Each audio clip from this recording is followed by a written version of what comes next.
Em nome do Pai que me criou, em nome do Filho que me resgatou, em nome do Espírito Santo que me santificou, divina vontade, reina na minha vontade. Ó minha mãe, eu te amo, tu me amas, dai-me um gole da vontade divina na minha alma. Me aceita, mãe, para que todas as minhas ações sejam feitas diante de vossos olhos maternais. Vinde, Espírito Santo, vinde por meio da poderosa intercessão do Imaculado Coração de Maria, vossa amadíssima esposa. Vinde, Espírito Santo, vinde por meio da poderosa intercessão do Imaculado Coração de Maria, vossa amadíssima esposa. Vinde, Espírito Santo, vinde por meio da poderosa intercessão do Imaculado Coração de Maria, vossa amadíssima esposa. Livro do Céu, capítulo 3, trecho 86, 24 de junho de 1900. A cruz é o alimento da humildade. Depois de ter passado alguns dias de privação, em que no máximo se fazia ver como sombra, como um relâmpago, minhas potências sentia todas adormecidas, de modo que eu mesma não entendia o que acontecia em meu interior. Neste adormecimento, uma só pena se despertava em meu interior, e era que me parecia que tinha acontecido como a um que, enquanto dorme, perde a vista, ou bem é despojado de todas as riquezas, pelo que o miserável não pode nem doer-se, nem defender-se, nem usar algum meio para libertar-se de seus infortúnios. Pobrezinho, em que estado tão desastroso se encontra? Mas qual é a causa? O sonho, porque, se estivesse acordado, certamente saberia defender-se de suas desventuras. Assim é meu mísero estado.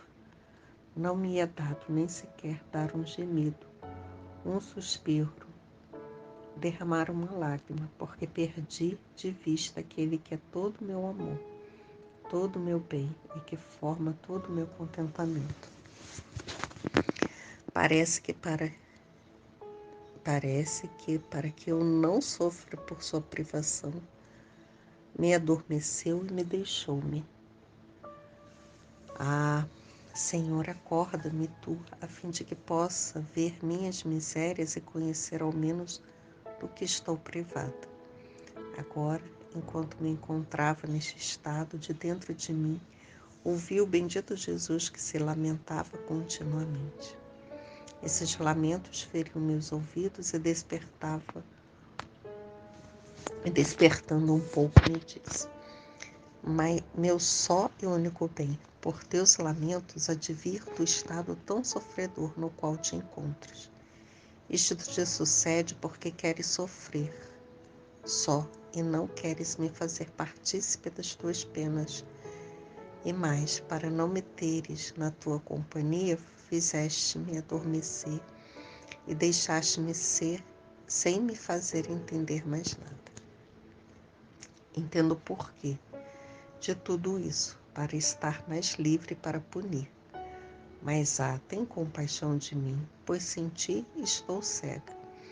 E tem compaixão de ti, porque é sempre bom em todas as circunstâncias ter quem te faça companhia, que te console e que de algum modo diminui a tua ira.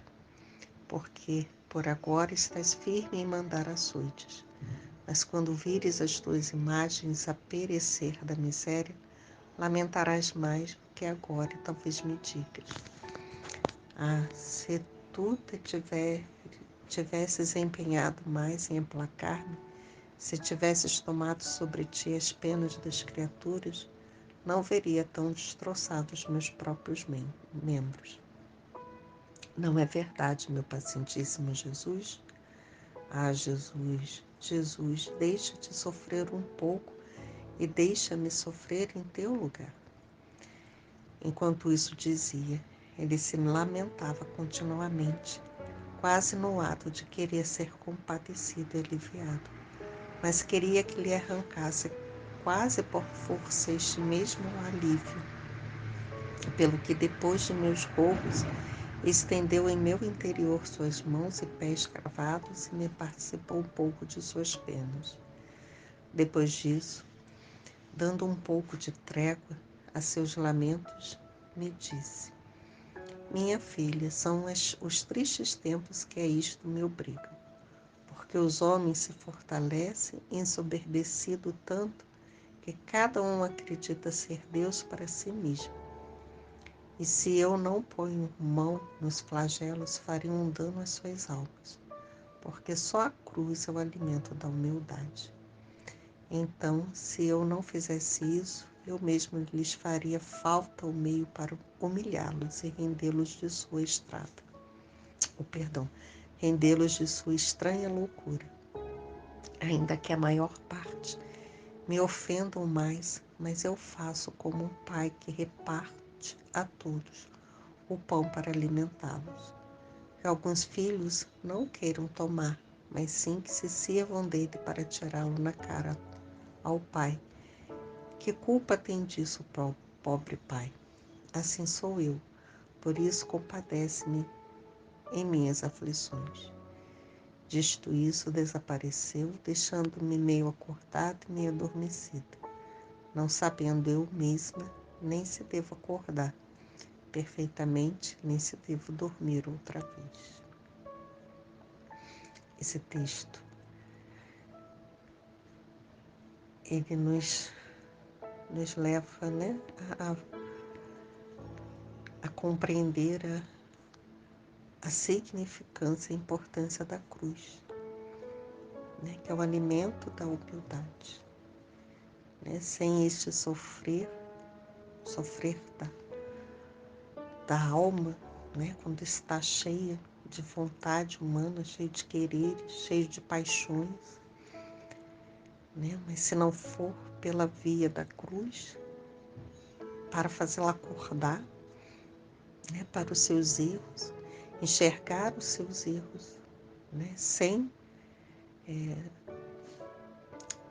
com uma lente de aumento, né, melhor dizendo assim, né, para que eles saltem a nossa vista, e a gente possa, né, ver o caminho errado que estamos seguindo, né, as escolhas erradas que nos propiciam, né, uma vida de enganação, uma vida de falsas alegrias, de falsa paz, de falsa confiança, de falsas amizades, né? E tudo isso contribuindo para ofender a Deus. Se a gente não reconhece o mal que faz, o mal que vive, ou o mal que aceita, né, ser vivido, porque o mal ele não vem com aparência ruim, né? O mal vem cheiroso, o mal vem bem vestido, o mal vem adocicado, né? Mas ele vai, né, corroendo, corrompendo a alma, e a alma vai ficando chacada, né? Porque ela vai se afastando de Deus. E uma alma que vive afastada de Deus é uma alma que vive com um câncer, né? Que vai comendo, né? Vai destruindo a essência de Deus na vida da gente.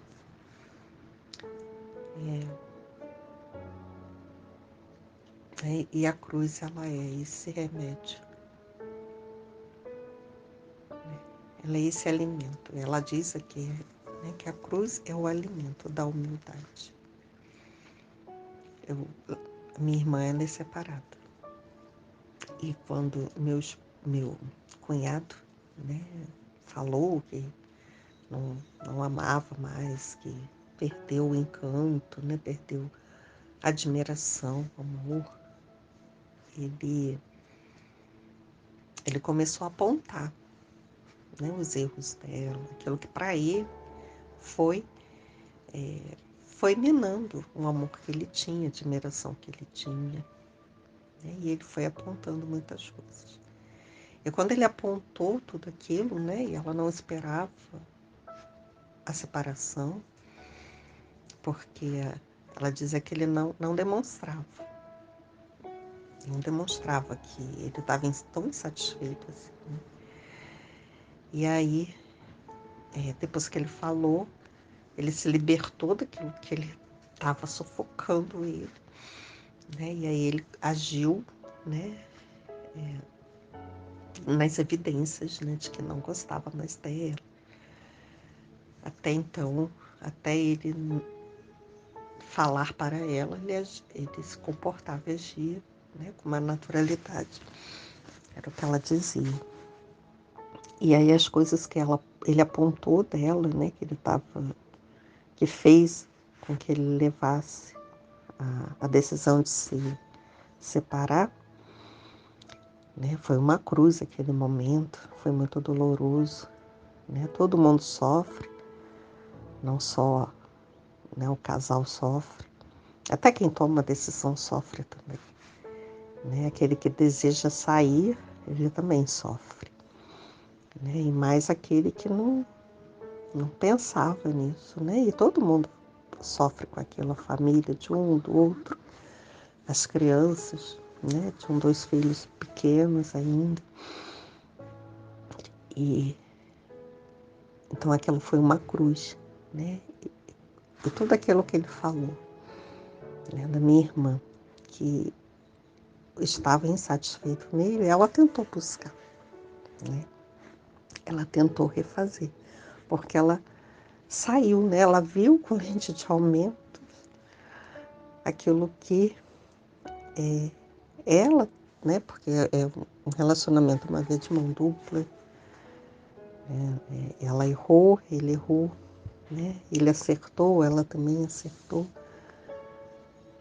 Mas aquilo que ela se acomodou, né? E foi alimentando nela, né? Coisas que ela poderia sim estar mais atenta.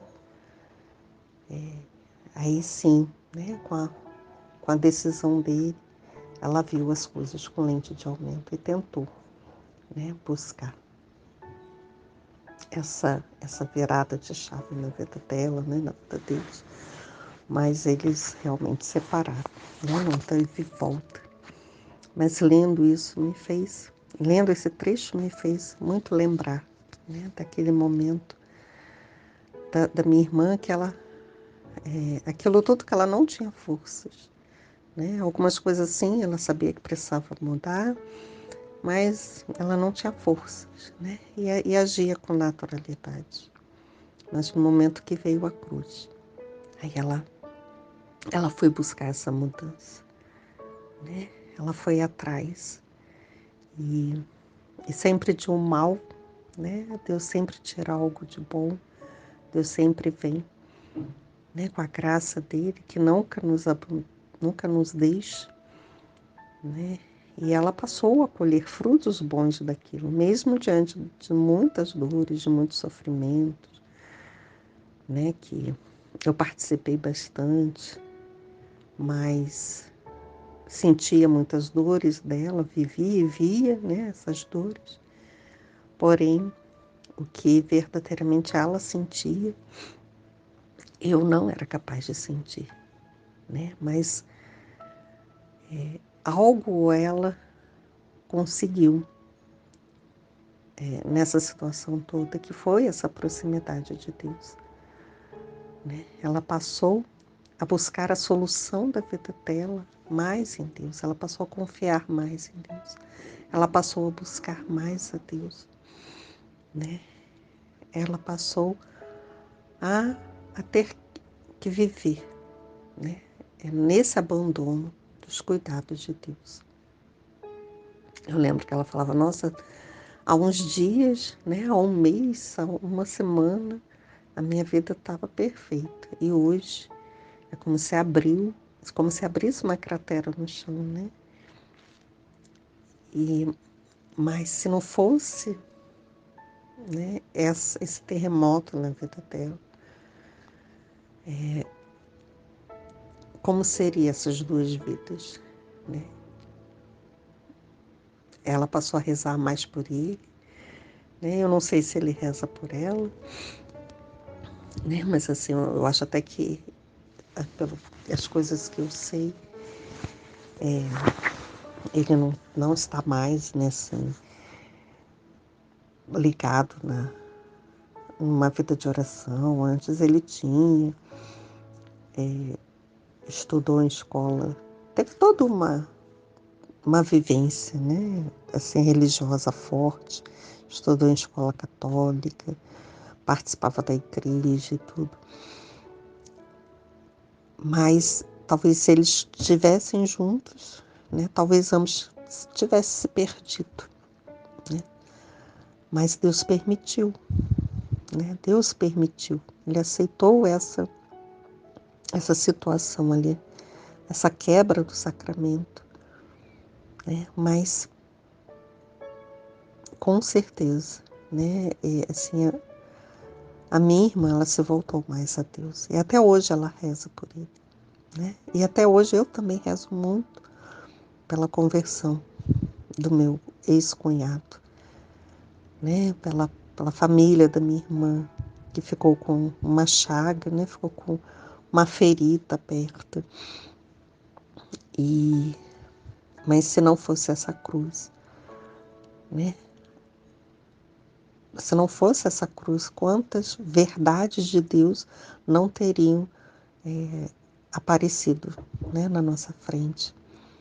Porque a gente precisa, né? Foi através disso a gente precisa assim compreender, né? Viver e o verdadeiro amor, o perdão, né? E olhar o outro com os olhos de Deus, né? O que Deus espera para a vida deles, né? Eu falo porque eu participei tanto, né, desse momento, e até hoje participo muito da vida da minha irmã. E quantas coisas, né? Não foi só a separação, e por um período também, quantas dores foram surgindo, né? Quantas feridas ali que foram abertas, mas que precisavam ser cicatrizadas, mas nunca por vias humanas, mas sim pela ação de Deus, né? Mas foi essa cruz, né, que faz a gente sair, né, do nosso pedestal, para que a gente possa dar a entrada para Deus, né, para que Deus seja o Senhor na nossa vida, de todas as áreas da nossa vida, em todos os sentidos da nossa vida. Ele precisa ser o Senhor, né? E viver no propósito, né, dessa santidade original, viver conforme Deus deseja que a gente viva, né, sendo canal da graça dele, deixar ele, né, ser esse centro nosso, né, nos conduzir. E quantas coisas na nossa vida seriam diferentes, né, se a gente vivesse nessa ordem de Deus. Mas a gente teima em viver a vontade humana, né, a nossa vontade, os nossos caprichos. E a cruz, ela nos faz isso, né? Ela alimenta, a cruz, ela vem nos alimentar, para que a gente morra para a nossa vontade humana, para que a gente deixe a nossa vontade humana passar fome, né? E possamos nos alimentar da vontade divina, do querer de Deus, da pessoa de nosso Senhor, né? E viver aqui, nessa vida, nesse mundo, né? Dentro da nossa realidade, né? Do lugar que Deus nos colocou, viver os planos de Deus dele aqui, né? Deixar traços de céu aonde estivermos, né? Porque não somos nós, mas é o próprio Deus que vem nos moldar, né? Nos moldar e nos usar conforme Ele quer, conforme Ele deseja. Mas para isso a gente precisa, né, sermos humildes e deixar Deus, né, ser Deus sempre na nossa vida. Amém, filha, eu te amo, sou nada, Deus é tudo, Pai, eu te amo. Em nome do Pai, do Filho e do Espírito Santo. Amém.